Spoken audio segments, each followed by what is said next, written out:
Good afternoon, everyone. Hope you're good. I've got to shuffle myself into my little frame. There we go. Always forgetting my dimensions. How are you? It's Monday morning. This is Tune It Over, 12:30 till 1 o'clock. We discuss whatever is topical in the MSK industry more typically, but then also where that intersects with culture and the world, because there's enough of these shows. We can talk about what we want. And what is hot this week is Therapy Live Business, which is happening on Saturday. We're within a calendar week of it happening. It's very exciting.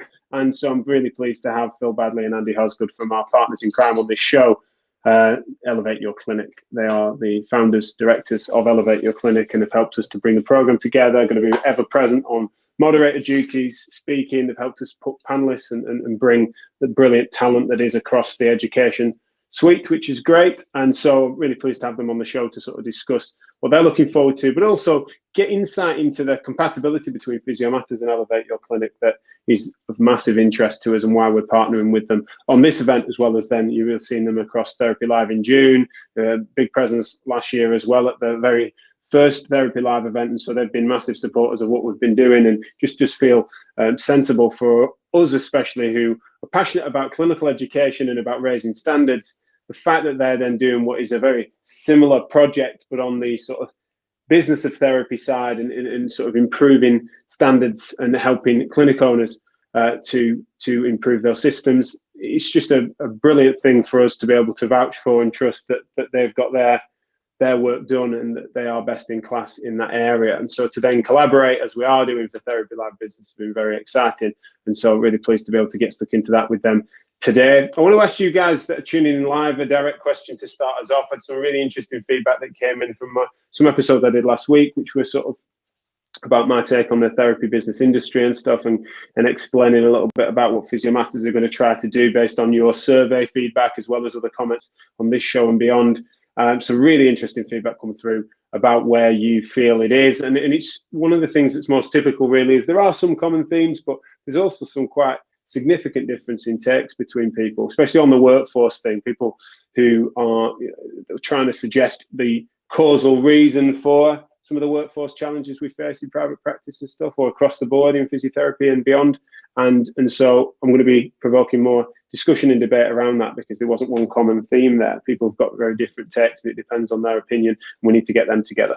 So we will be doing more of that, but certainly we'll be talking with Phil and Andy today about their take on those matters, because they think about that long and hard. They are my go-to people in that space. So hopefully, in the click of a couple of buttons, I can bring you Phil Badley and Andy Hosgood. Lads, can you hear me? I can, Jack, yeah. All good. Good. Lovely. The technology is behaving itself. Fantastic.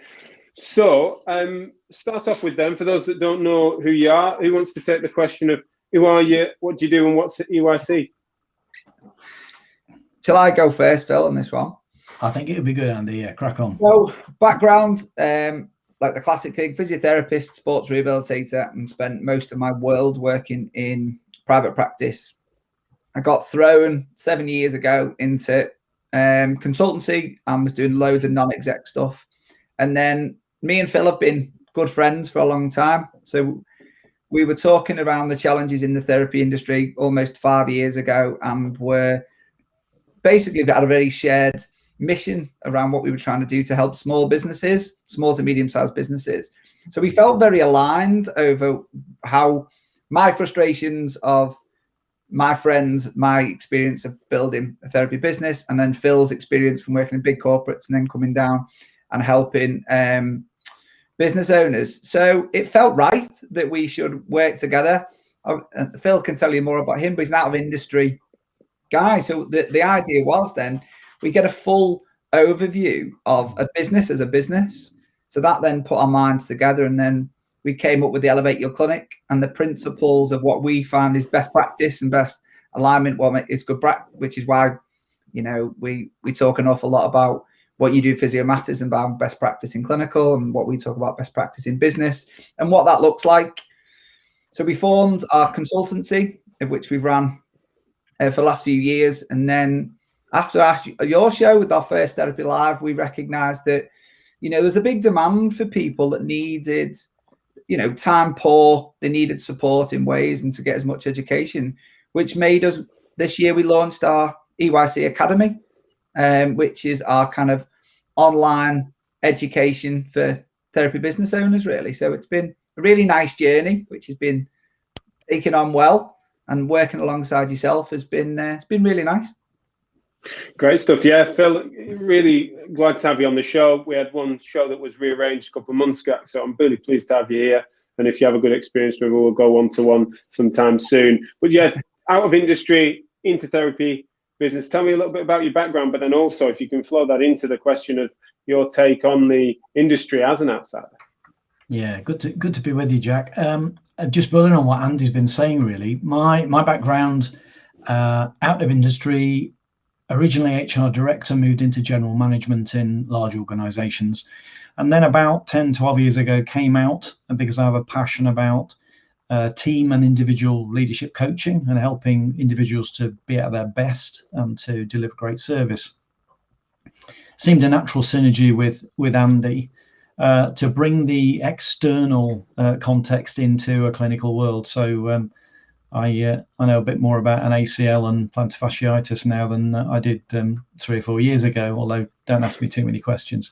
The real interesting for me is that, in a sense, a clinical environment, private practice, to me, when I look at it, although the product is different, the challenges that the individual business owner face are very, very similar across industries.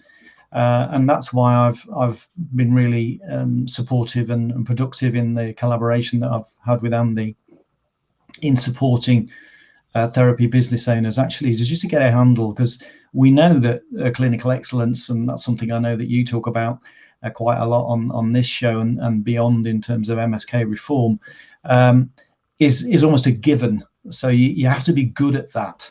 But actually, to be a business owner, to run a successful business, actually requires different education, different skill set. And to be honest, across industry, there's very little difference, because most of us get into what we do because we're passionate about what we do. And then we open up and we start trading in whatever it is we're trading. And I know that trading element can actually be a bit of a sensitive term in the industry itself, because we don't necessarily we think about patients, we don't think about customers or clients necessarily, and we don't think we're necessarily selling a service.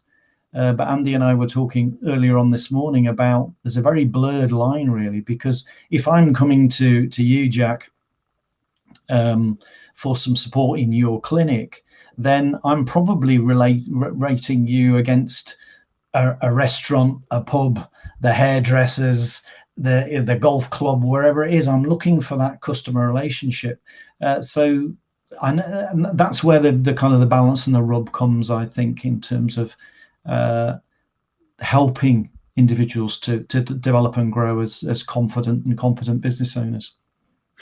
Yeah, that customer experience is there centrally, and that's patient and the patient therapist relationship is in there as well, but it needn't be distinct, and that we needn't sacrifice one at the altar of the other.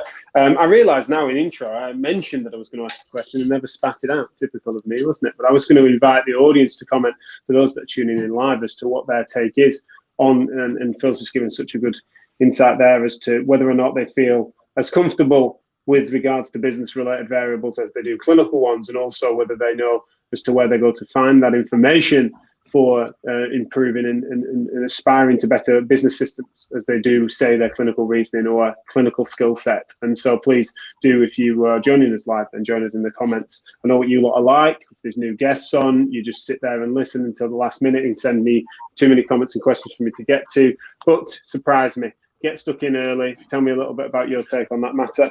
I wanted to just go to then what you guys feel is then compatible. I mentioned in my intro about the fact that I felt there was a great alignment in values, and for us, it's such a weight off our shoulders when we find people that we consider to be sort of best in class in doing a version of what we are, but then in their specialist subjects, so that then we don't feel, say, obliged to respond to what is a market force. I agree, there's a hunger, there's a signal there that people are wanting that material, and sometimes coming to us for it when we're not necessarily best placed, apart from in consultation with likes of you guys. So I wondered whether, why it is you felt that you wanted to work with us, especially as to then work together on Therapy Live Business.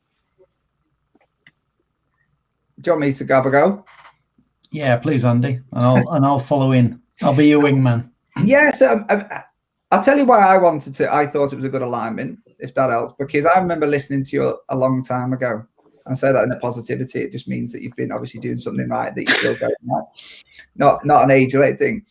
And you had, I remember listening to you, and you had a dream about trying to help someone in Coventry, was it? About you wanted to help a physio in Coventry to provide them with better information. The woman in Coventry. The woman in Coventry is just a random woman. She's not a physio, but yeah. Yeah. So, but who the idea was that somebody like that you could influence and help and support.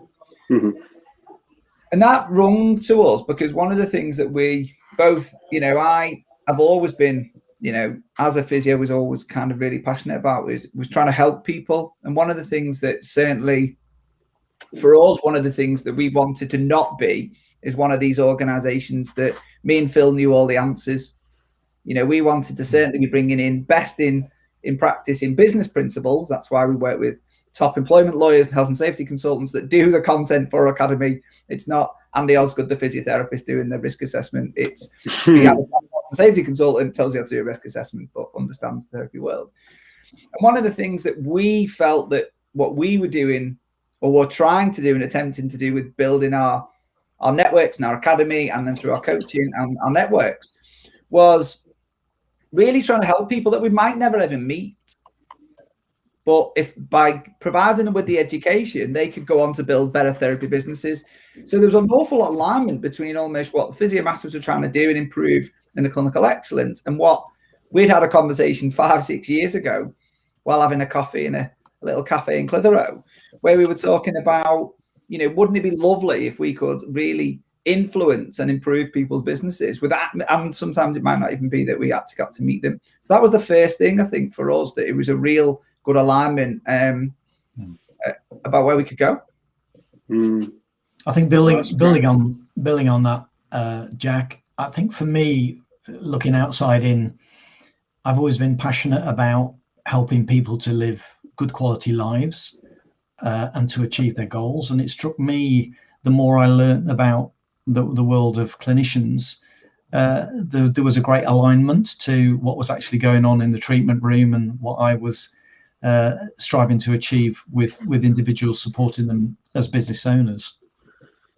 And therefore, if I could be working with, as I am now with Andy and a group of therapy businesses and developing the academy content, if we're able to enable business owners to be more effective at delivering a better service, to recruit, retain, develop a great workforce that helps them to achieve that, then actually what we're doing is we're building that healthier society. And I guess the challenge, looking again outside in, is that's no detriment to the great work that's undertaken 24/7 within the NHS. It's an acceptance that the system is so large and the demand is so large that actually we really need an effective alternative to be able to offer people the help and support. And therefore the contribution that we can make in supporting those businesses to be more effective means that we're able to supply more, to give better service, to get greater retention, to spread the word across our local geographies, so that we get more footfall to the individual clinics and more people get helped and supported. That reminds me so much of when people thought that, especially because I was just getting going within my private business, especially doing consultancy work with sports teams at the time without a facility and stuff, people just close to me was saying, why would you not triple down on then just seeing as many patients as you could within that framework and growing that business? And they felt like I was then just drawn to the next shiny thing, which was Physio Masters in its infancy as a podcast on its own and things. And I remember saying that it just, for me, was that you can the ability to recognize that you can affect more people at that next level of analysis, and that influencing clinicians to help more people than I would ever see in a career. And now, because of the proliferation of that educational product, we're going to be able to influence more clinicians even in a career than I would patients. Even so, therefore, the patients on that tertiary effect is huge. And so, with you guys wanting to then do a similar model, whereby if you were to improve business standards in an industry, then you're going to then have more people you can impact. And so it's never a direct trade-off. People think that the clinical versus business, and obviously I'm speaking about that on the show because it's a misnomer sometimes that these things are opposing forces, is that, yeah, you've got to have a really decent grapple with your business ethics, especially in healthcare. It's a bit more challenging than, say, shopkeeping or even hairdressing, and we can, again, tout in my session now a little bit. But in that, when people make peace with the fact that then, well, with the appropriate systems and efficiency and retention, etc., we will be able to then influence the healthcare of more people through that, then it's by its same logic, it supports itself, really. It needn't be more complex than that, really. Sorry, Andy, you were going to come in there. No, I was just going to build on it, Jack. I think it's a really good point, and almost to jump on mine for the talk about what we're measuring and why. One of the things we talk about is making money, and I think in the industry it's still one of those. Should we be making money, and how much money isn't ethical? But if we flip it and think, well, if we truly came into this industry and set our own private practice up, which we believe most do, to become great therapists, to create a great therapy business, to really, really support our customers, our patients, our clients, however you choose to call them, then to provide better service, we might want better facilities, we might bigger facilities, we might want more staff, we might want cooler kit, we might want fancier gadgets, scanning gear, all the things that we could provide a better service to provide a better diagnostic and rehabilitation journey. Well, that all takes money.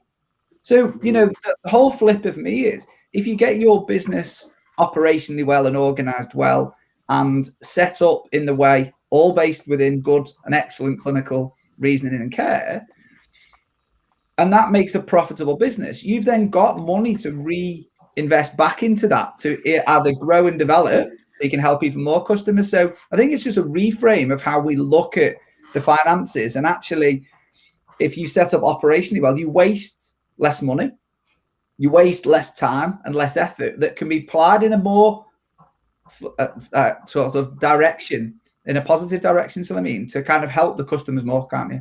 I think there is a really good link if we can make it. Absolutely, it naturally feeds itself. It's not a separate. There's no overtly separate business logic, and that speaks to what you were saying, Phil. Almost is that I was saying on a podcast recently with Obi Hassan about the fact that it doesn't surprise me how compatible some of the business and finance language mimics that of clinical language with regards to diagnostic, prognostic, and the like, really. And your podcast called The Treatment Room for that reason is noticing those things. Yeah. I wondered, why do you think that this event is important then? Obviously, we've spoken at length in prep for it, and we all were really passionate about the timing of it as well. As the industry reemerges and tries to then, the sector, particularly private sector, independent sector, trying to then offer support to a nation that's been fairly challenged, a world that's been challenged. And so I just wondered, what is it's important, and why is it you feel that it's good timing for us, if you do? And Phil, we'll go with you first if we can on that. Yeah, okay. So for me, I think there's a danger in any sector, any industry, to come out of the pandemic and to keep doing the same old things in the same way. And yet we know that we need to potentially reframe how we're doing what we're doing. I mean, I'm tempted to look at, I'm just looking down here temporarily at the program, because I know that Jo Turner's going to talk about workaholism, isn't she? And there's an issue that we know that a lot of the people that we support are working 12, 14, 16 hour days and doing the business activity actually in their own time or at weekends. Well, that's not a long-term strategy. So that's not so good. The second thing for me, I think, as a reflection that's talked about a lot, is that clinicians, therapy business owners will typically think about spending time and resource to polish their clinical expertise and spend money on it. So, let's go on another shoulder course just to make sure that we're absolutely on point. Now, that's not discrediting shoulder courses by any means, because it is important from a professional point of view that we are technically capable and we're on top of our business activity, but we won't necessarily spend anywhere near that time and resource in actually making our business a better business and helping ourselves to lead a better life as a business owner and generate more of the business outcomes that we're looking for. So for me, I think they're the two clear reasons why now is a good time to take stock as a business owner. Brilliant. Obviously, invite you to expand on that, Andy, but also if you can just bring this in, because Jim's saying this is something we're constantly asked about and stuff, is that people thinking, if I see more patients, my clinic will earn more money. They just assume that therefore drawing themselves closer in the business rather than focusing on it is then the business strategy that they need to deploy, rather than being a bit more thoughtful about how sustainable that is. So I was wondering if you could comment on that as well. Yeah, I think it's a strategy. And I think there's a lot, and again, everyone, the challenge always is, we can't tell somebody how they want to run their business, because some people, it's a lifestyle business that for them, they can set up. That's a great thing with being a therapist, isn't it? We can hire our room, we can work when we want, and earn the money we want, and see the patients we want if we choose to. We've got more ambition that want to go on and have multi-site clinics and have lots of staff and stuff. And it all depends on where people want to feel, or their risk to the growing and developing is, and where they feel that their passion lies. Yeah. I think with the concern of Jack's comment was that if we get into the habit, and I think Phil alluded to it, about if all we do is want to see one more, how much of capacity have you got as a therapist? And one of the things that we have seen, I personally have witnessed it in other therapy business owners, complete burnout. And then what service do you provide? Because actually you're going into work going, got to do this again. Or, they're squeezing one more evening because someone's gone, oh, can you just fit us in? Yeah, go on, then I'll just fit you in. But then they don't see the kids, or they're not seeing their partner, or they're not getting a social life. And as humans, we've got to find balance, haven't we? We've got to find this work-life balance. And, some people may be able to go, 20, 30 years of just grafting all the way through. But what kind of lifestyle is that? We all get on well because we all like our kids, right? I know sometimes they throw stuff at you, Jack, and stuff, but it's nice to watch them grow and develop. And also, I think it's important that we try and we can have both. We can have a very successful business that gives us a lifestyle we want, and also we can be the therapist we want and still get that buzz and enjoyment of what we all started off going into. So for me, there's also a point of, if you want to talk about money in business ways, if you can only earn when you're seeing, for example, there's always going to be a maximum capacity of what you can see. So if money's your driver, then if you're going to try and see 50, 60 clients a week, okay, but that's your capacity because that's all the time you've got and whatever. Or if you reform the business and you had 10 or 15 staff working for you, you'd actually probably make more money, but you'd see less. So again, I think that the challenge is always where you sit in what you want and what gives you the want from the business, if that makes sense. It does. And I think one of the things that I see people get sucked into, and I can attest to this massively, is that you get super passionate about what you do, and you see the opportunity that, especially if you contain the parameters around your brand and therefore don't end up having a boss or a boss's boss, and you start to be able to enact a product that you're proud of, that sometimes you're juiced up by those interactions in such a way that in the certain phase of your life, and I certainly went through this, just felt like, well, if that's the capacity ceiling on my time for just being able to consult clinically, then so be it. But I'm all right with that, and that's really fundamentally that fit within a window of earning potential that I was completely comfortable with. But the time was the relevant context there, and just to again extend something that you guys have helped me with as well, is that we were laughing only a few months ago. In the last 6 months, I decided that I fit my own kitchen, and we're doing up a camper van and stuff. Neither of which I'd have a chance to see if I didn't organise my life and my business better and stuff. And what is it for if it's not to actually then make sure you rebalance things appropriately? And whilst I'm certainly not saying I'm suddenly getting that right in every which way, but it's certainly something that I could be a hypocrite if I didn't admit that I get drawn that way, in part because I'm so drawn to the job, not just clinically, but also just sometimes getting stuck in. And I'll be certainly listening to Joe Turner and other material we have on that, getting that balance right. And it speaks to also the balance we've had to try and want to create for the 3-stream show that we've got on Saturday. And so before we run out of time, I wonder if I could just invite both of your comments on what it is you're looking forward to, both in terms of delivery and also some of the sessions that you've been helping to orchestrate that can give people a little bit of a teaser. Go on, Phil. I'll let you go first. Well, I've mentioned Joe's already on Workaholism, because to me, we all work too hard and we don't focus on getting the camper van ready and enjoying some quality time. And the clock is always ticking, isn't it? So you know, living in the moment and making the best of that is really, really important.